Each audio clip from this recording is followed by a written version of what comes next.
Okay, impeachment hearing today. Let me clarify, just giving you a quick little background in case you were unclear. The House of Representatives is made up of different committees: Ways and Means Committee, Intelligence Committee, Judiciary Committee. There's a whole bunch of committees.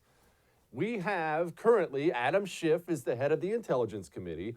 Jerry Nadler is the head of the Judiciary Committee. Those are powerful committees. Some committees are considered to be powerful, some are not. The rumor is out of Washington, D.C., from people I know and trust, that they know Nancy Pelosi is on her way out, which if you've seen her slur through a press conference in the past 2 years, you know she's obviously on her way out. Jerry Nadler wants to be Speaker of the House. Adam Schiff wants to be Speaker of the House. Adam Schiff got to have his public show trial impeachment hearing. We've all saw how bad those went. Now, Jerry Nadler is going to take his turn. You see, once you decide you're going to launch an impeachment inquiry, essentially any head of any committee can say, we're going to do our own impeachment inquiry. Well, Jerry Nadler's not going to be left on the sidelines, so he's going to jump into this whole thing. They actually brought 4 legal scholars out today to try to explain to the American people why this is super important, which, look, if you already have to explain it, you lost. That's just the way it works. If you have to explain it, you lost. You know, they say if you go on a date with a woman, she knows within the first 30 seconds if she's into you or not. You can't talk your way into it after that. That's kind of how these public show trials work too. The public is either interested or they're not, and they're not interested. But be that as it may. Jerry Nadler apparently disagrees with Jerry Nadler, because at one point in time, Jerry Nadler was pretty emphatic about the fact that if you're going to impeach, it should be bipartisan. There must never be a narrowly voted impeachment or an impeachment substantially supported by one of our major political parties and largely opposed by the other. Such an impeachment would lack legitimacy, would produce divisiveness and bitterness in our politics for years to come, and will call into question the very legitimacy of our political institutions. How about that? And you know what's funny is old Jerry Nadler, bigger Jerry Nadler, he was right.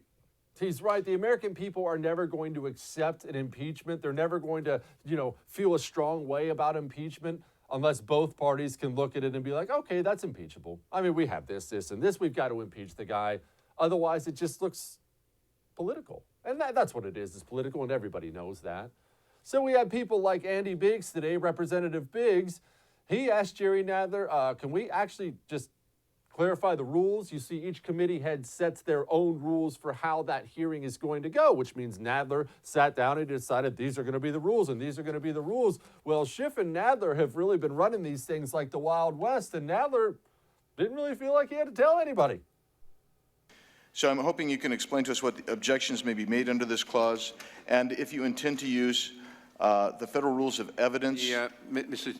The gentleman will suspend. That is not a proper parliamentary inquiry. It is a proper. It is not a proper parliamentary. I stated a rule. I stated a rule, Mr. Chairman. You can ignore it and not answer it, but you can't just say it's not a proper. I'm asking for the application of the rule for an explanation, Mr. Chairman. I don't know how that's not parliamentary. We will apply the rules. Period. You won't help us understand that? There's no clarity there. Which rule are you citing? What a bunch of children. I mean, what a bunch of children. And Nadler always comes off this way. You all remember I think it was Candace Owens was giving testimony in front of Nadler, and he gave an objection and made himself look like an idiot, and then he just sulked there and move on. Democrats, they're normally better at this, and as much as I hate to give them any advice, it's a television show. You can have it's not by the procedural rules, and we're going to recognize the gentleman. I mean, that's fine. You can do all that stuff. You can nerd out on the law stuff all you want. This is a television show. It is specifically aimed at swing state independent voters who can be swung either way. You're losing them. Don't have an angry little elf up there who can't even explain things and has no charisma whatsoever. Now, Representative Collins, well, he pretty much nailed what this whole thing's about. Also talk about the founders. What's interesting is that the chairman talked a lot about the founders from the quotes, and again, this is why we have the hearing, about the founders being concerned about foreign influence, but what he also didn't quote was the founders being really, really concerned about political impeachment. Because you just don't like the guy. You haven't liked him since November of 2016. The chairman has talked about impeachment since last year when he was elected chairman, 2 years ago, November 6th, 17th, before he's even sworn in as chairman. So don't tell me this is about new evidence and new things and new stuff. We may have a new hearing room, we may have new mics, and we may have chairs that aren't comfortable, but this is nothing new, folks. This is sad. That's right.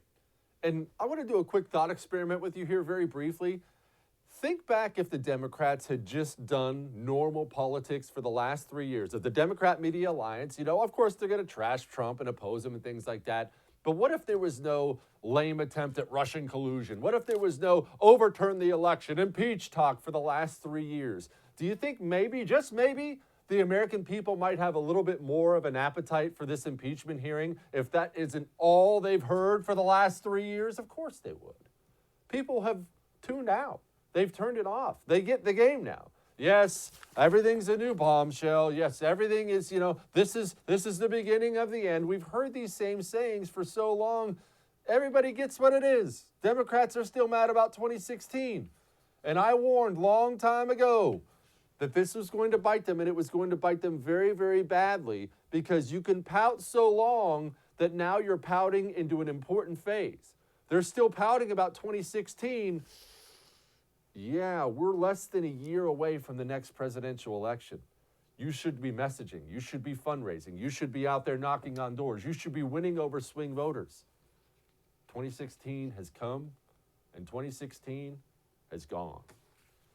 Professor Turley gave some pretty stinging testimony today, at least stinging for Democrats. And I want you to keep in mind, I believe this man is a registered Democrat, and he really brought up something important about new rules.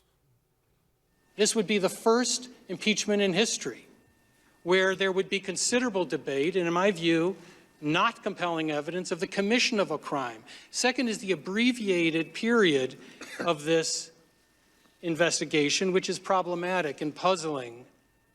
This is a facially incomplete and inadequate record in order to impeach a president. To impeach a president on this record would expose every future president to the same type of inchoate impeachment. He's right. And you know what? I think we have already crossed the Rubicon there. That's a little Julius Caesar reference for you. No big deal. I went to community college. The bottom line is, if you can do this, if you can have a public show trial like this and launch an impeachment inquiry with really nothing, with smoke and mirrors, with hearsay, well, I heard from a guy who heard from a guy, or no, here's what I think he really meant with the transcript we can all read. Once you get to that point, impeach them all, baby. I've already announced, look, if this is what we're going to do, sometimes mutually assured destruction is the only way forward. I think the Republican Party should come out right now and say, we are impeaching the next Democrat president. And people will freak out. You can't do that. Why? Hey, these are the new rules. Welcome to the Thunderdome. Now, if there's one lesson you should take from me, it's that everybody hates feminists. Nobody likes a feminist. Even other feminists don't want to be around other feminists. Why? Because bitterness is awful. Whether it be from a man, from a woman, bitterness seeps out of your pores, and nobody wants to be in the presence of it. Now, remember what I told you just a little bit earlier about how this is a television show? How you don't want Jerry Nadler up there, you know, being the little angry troll? This is a television show. You're trying to win over swing voters. So what is the last freaking thing you should put on the television set for this television show? How about a nasty Marxist professor? Listen to this person. Oh. Kings could do no wrong because the king's word was law. And contrary to what President Trump has said, Article 2 does not give him the power to do anything he wants. And I'll just give you one example that shows you the difference between him and a king, which is the Constitution says there can be no titles of nobility. So while the president can name his son Baron, he can't make him a baron. Imagine having to hear the voice of that harpy every single day. Nice little cheap shot at the president's son. That's the way to keep it classy. That's one. Two, ladies and gentlemen, if you're going to make a joke, if you're going to rehearse a joke, which she clearly rehearsed that in front of the mirror, make dang sure it's funny. And if you're going to rehearse the joke, don't rehearse it in front of your nasty liberal hag professor friends, because they're going to get a good snicker. Oh, that's going to kill. And the rest of the country was like, oh, that was tough to listen to.